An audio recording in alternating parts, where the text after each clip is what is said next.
One common confusion is the difference between electric potential energy and electric potential, so it helps to compare and contrast the two to see the difference and the similarities.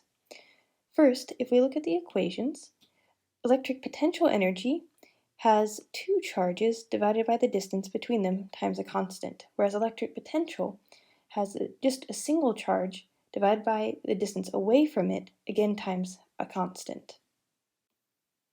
Then, if we look at the units, electric potential energy has the units of energy, which is joules, whereas electric potential has units of volts.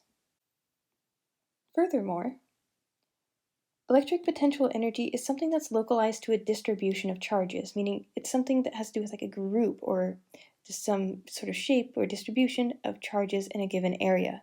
Whereas for electric potential, it's a value at a particular point in space.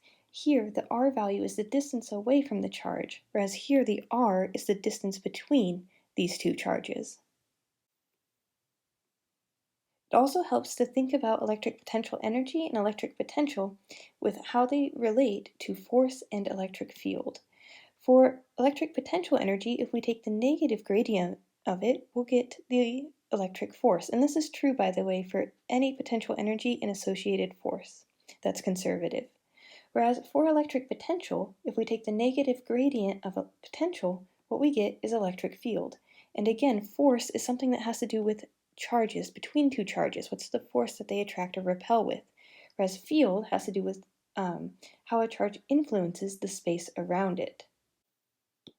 So to summarize, if we have two charges here and I wanted to find the electric potential energy, that would be something that I would look at sort of in this region around them.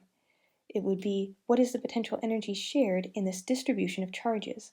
Whereas if I wanted to know what is the electric potential, that would be something that has to do with a given point in space. I'd ask, what is the electric potential at this particular point due to our negative and our positive charge?